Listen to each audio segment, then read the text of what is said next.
All right, so this is pretty insane. So we've got a bit of a blast from the past. Bernie Sanders out here talking about what went down in 2020. Now, I know already mentioning this, you're already getting PTSD flashbacks. You don't want to talk about it. You don't want to think about what happened in 2020, but we are going to have to today. So Theo Vaughn actually had him on his podcast. This kind of caught me off guard like crazy. I thought Theo Vaughn would be kind of like a conservative guy or something like that, but they really talked a lot about healthcare and were really, really big on healthcare. And so, he had him on. It's pretty interesting. I definitely did not expect that at all. Let me know if you did. And, Joe Rogan had Bernie Sanders on kind of similar in a similar fashion. So it's kind of interesting to see. But they're going to be talking about what happened in 2020. So Bernie Sanders here is going to talk about what went down and whether or not it was a Democratic establishment that took him down. And Biden got taken out by the Democratic establishment this time around, too. I think a lot of progressives agreed with the position of the establishment. I think it was kind of an interesting situation where they kind of collided in the same area. But Pelosi and those people, they didn't want Biden. And I think we see that they never really liked Biden. And what just ended up happening was after South Carolina, it was clear that Biden was the person that they could choose to beat Bernie, and so that's who they went with. Otherwise, they didn't really like him. It was so bad that Joe Biden desperately wanted to run for president in 2016, but the establishment convinced him not to, right? So what we're going to see here is Bernie Sanders going to break this down. He's going to say this himself. He's going to say the establishment came together to take him out. Check this out.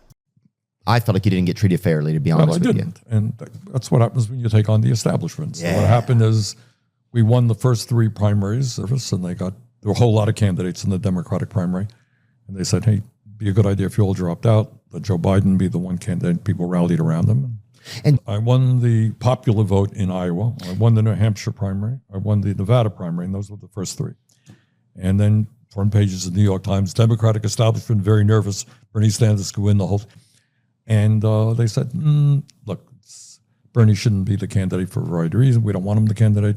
Drop out. And then on one day, one or 2 days, a lot of people dropped out.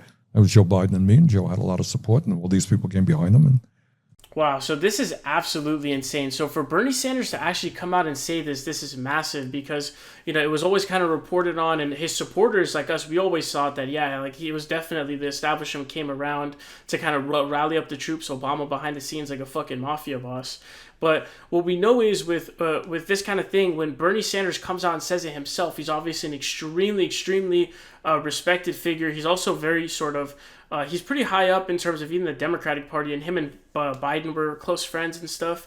And so for him to say this is a lot. Also, he's also tuned in behind the scenes with that stuff too, because they had to court him to bring him into the process, bring him into the fray as the primary was wrapping up, right? So the reports are saying that, he was making phone calls with Obama towards the end. He was having like 2-3 hour conversations with him. Obama's like the mob boss behind the scenes of the party. He's the one who chose Hillary over Biden in 2016. Thanks a lot, Obama. Really appreciate that. And then now the reports are saying that the establishment wanted someone other than Biden, but it's not that it was actually Kamala. Kamala actually took that for herself. AOC actually first reported that to us, what was going on behind the scenes. And then also we heard a clip from Nancy Pelosi on the New Yorker podcast where she just straight out says that was not her plan. Kamala Harris, she took it for herself. And then the Times reporting basically says that, hey, she formed the list herself. She created all of it, etc. She was ready. It was supposed to happen in 2028, but the contingency plan kicked in 2024, obviously because of everything that happened. So it's absolutely massive. And so, this article says, looking for Obama's hidden hand in candidates coalescing around Biden. Pressure increase on Mike Bloomberg as candidates exit the race and back Joe Biden. So this is back from March 2nd, 2020. It says, as Democrats begin to coalesce around Joe Biden as a moderate alternative to Bernie Sanders, there appears to be a quiet hand behind the rapid movement, former President Barack Obama. Obama spoke with his former vice president after he handily won the South Carolina primary on Saturday, and with Pete Buttigieg on Sunday when he dropped out of the race, according to people familiar with the calls. Buttigieg will travel from South Bend, Indiana to Dallas Monday and endorse Biden. Multiple people familiar with the plan tell NBC News. People close to Obama said the former president has been keeping close tabs on the race. They said the signal has been sent in the past 36 hours that he sees Biden as the candidate to back, and they don't need Obama to say it publicly or privately. So I think he kind of gets around it by basically, hey, I don't have my thumb on the scale. I'm just sending signals, or my advisors know what's going on. The news is going to report on this stuff, but he's never saying it up front. And so that's kind of the way to run away from it. He's not going to get involved in endorsing anyone for this nomination, Biden told NBC's Mike Maloney on Monday. But I think he will make sure that, the party's united at the end of the day, and as I will, whether I win or not. And so It says multiple sources said Bloomberg's view has been that he needed to test the theory that Biden couldn't get to the nomination. At this point, he is not getting out of the race before Tuesday. It also talks about Amy Klobuchar, but it says Amy Klobuchar had not spoke to him. And so what you can see here is we can kind of look at these polls. I pulled up the polls for you. So pretty much Biden comes in the race. He gets a bunch of default support. He's a bum, right? He's a loser. He's just the vice president for Barack Obama. So he's just getting default support. It's not like Obama or Bill Clinton or someone who's like comes in unknown and actually breaks the fuck through. And especially like Obama, you break through and fuck the establishment in the butt. It's not like that. Biden just comes in with a bunch of default support for being a loser or whatever. But so he's winning all these polls, all through December and everything, being a loser, right? And then what ends up happening is there's this, even through January he's winning. But then what ends up happening is we end up seeing all the way through this look, and then what we end up seeing is in February there's a shift, and Big Daddy starts to come into town. That's Bernie Sanders starts to come in. He's skull fucking the race in the polls. Plus 12, plus 7, plus 8, 11, 15, 16, 18, 12, 20, 16. I mean, this is crazy to look at. Like a bunch of these double-digit leads, 20, 6, 3, 3, 10. It's just like he's just going crazy. And then after, you can see right here when Super Tuesday hits, it falls off a cliff. And what's actually interesting is a lot of the polls had actually projected that dropouts wouldn't necessarily go absolutely in favor of Biden, like immediately like that. Like this Ipsos poll has, March 2nd, if it's a Biden-Sanders 1v1 between 28th and March 2nd, it's 54-46. So you wonder what exactly happened. Was there kind of the media impacting it? Were the endorsements sort of the key? Because a lot of the polling said that the dropouts would be mixed. Like if Pete Buttigieg drops out, there's kind of like tranches going to each candidate. It's not just like a boom, shellac kind of thing. And then from after Super Tuesday, it was a wrap. And I actually forgot how massive the lead got. I think this is by the time Super Tuesday 2 hit. I mean, the lead was just so massive. So it really coalesced. And the media, I still remember this like it was yesterday. The channel was exploding. Our channel doubled in subscribers from like 1 month. Because we basically had this 1 month of like ramp up pretty much. The election kind of lasted effectively de facto. The election lasted pretty much 1 month basically. Because that's when stuff started to heat up. Basically, we smashed Nevada, destroyed Nevada, right? Completely demolish. Feeling really great. Honestly, at that point, it kind of feels like, we kind of low-key got this in the bag, homie. But then South Carolina comes, and one of the articles I had just read actually talked about how in the exit polls, one of the biggest things that people said why they came out for Biden so much was actually because of Clyburn's endorsement. So this was an interesting election too because endorsements had taken over money as the most important thing, right? Bernie Sanders raised the most money out of any candidate by far, but he still lost. And it's because all the endorsements were behind Biden, everything, all of that stuff, right?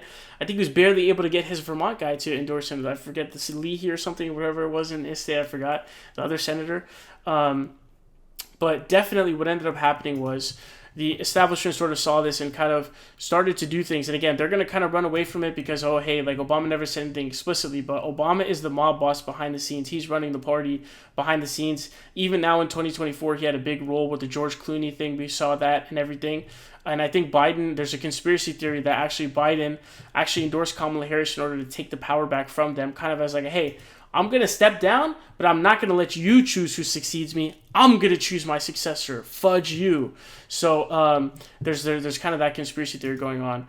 But so definitely it's just crazy to see Bernie Sanders coming out and say this because it's a huge deal. He's obviously a massive politician. He's still a major player in the party. He's a major player in the party, pretty close connections with Joe Biden even. So it's crazy to see him say this. But I mean, when you kind of see these numbers, I mean, dude, look at how close we were. If I showed you this during the primary and I was like, hey, do we win or lose? You'd be like, we win. But it's crazy to think about how close we were to getting a Democratic nomination for Bernie Sanders. And if the Republican Party pretty much did to Bernie Sanders what they weren't able to do to Donald Trump in 2016. In 2016, the Republicans could have easily came together and beat Trump just by coalescing around one guy. They couldn't choose it. Nobody liked Ted Cruz. And then Rubio is who they kind of started to converge on too late, but he was always a third place guy, not a second one. And then Kasich kept staying in the race for 10 years for some reason until Ohio, and they were all vote splitting each other. And so they went after Bernie. The only interesting thing is if all the endorsements and media stuff doesn't happen, and I remember in Nevada, MSNBC, the whole day was just a bunch of people. Joy-Ann Reid, funeral. Chris Matthews, this is like the French being overrated by the Nazis. It was fucking crazy. So usually when you win, and this happened in that little gap between Saturday of South Carolina and then Super Tuesday, that like few day gap, The fucking positive news cycle was fucking insane for Biden. It was crazy. Bet on my store comes out, endorses Buttigieg, and he's in this rally or whatever, demolishes in South Carolina. It was just crazy. And I think in South Carolina, there was a lot of polling that was saying it was going to be kind of close, because I think Tom Steyer, and I call this a Tom Steyer effect now, and what I'm wondering about how RFK is actually going to do in the election if he holds through, because Tom Steyer was supposed to be the one, he was getting a lot of the black vote in his favor. I think he's running a lot of Obama ads and stuff like that, and it was working well. He was with Back That Ass Up with Juvenile and everything, but he failed. He didn't do shit. He was a bum. He was a loser, and so he kind of cost us the election too, because he wasn't able to vote split enough of the African American votes in South Carolina, and then they vote very homogenously as well. But so pretty much, the media was against us, the establishment was against us. We had nobody, man, to the point where even Bernie is winning. The literal entire news cycle is about how much of a funeral this is that Bernie Sanders has won. It's literally, I still remember it like it was yesterday, man. It's like seared into my brain. But when you have so many things against you, it's basically impossible to win. And yeah, we are kind of going away from that sort of democracy aspect. 2016 was like like massively rigged. I mean, that was like comically rigged, basically, to the point where they basically had decided Hillary's our candidate before the primary even started. It was horrible. But 2020 was kind of like, hey, let's put on a show. And then once it actually came down to it, it's like, oh shit, we need to come around Biden, basically. But I think this opens a lot of sort of scary wounds for people, but hopefully you're able to process this. And it's just crazy to think about that Bernie Sanders was that close. He was that close in Nevada. I remember like it was fudging yesterday, man. Nevada, I mean, it just blew everybody out, just blew the doors off. But then Clyburn comes out with the endorsement. South Carolina is a destruction. Everybody drops out. South Carolina sucked too, because a lot of the white candidates sucked there, so they probably thought they were going to do a lot worse than they actually were. Like, they were probably going to pull like some solid numbers in Super Tuesday as well. Because I think some of them pulled like 5% in South Carolina. They were going to do better on Super Tuesday. But even when you looked at the polls, Bernie was leading in a lot of those states that he lost in on Super Tuesday. The ones I showed you were, these are the national poll numbers. But man, like, he's plus 20. I mean, this is just, these polls are just nuts, man. Like, plus 18. I mean, just everybody you see here, man, all this here, and then everybody just drops out and endorses Biden. And it's Sanders against the world. Like that Tupac thing of like me against the world. Like it was Bernie against the world, and it was really horrible. And I think Bernie did some bad politicking by not working to make inroads with the black community, and he did a bad job of like getting endorsements. So he's partly at fault for sure.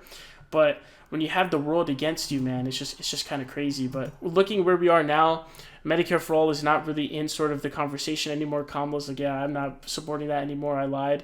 I'm backing up. Tim Walz is now the progressive guy, but he's really a Bernie light. He's much, much weaker, progressively speaking. It's just kind of crazy to see the way things have turned out. But let me know your thoughts, and definitely reflect down below what happened in 2020, because it is pretty fascinating.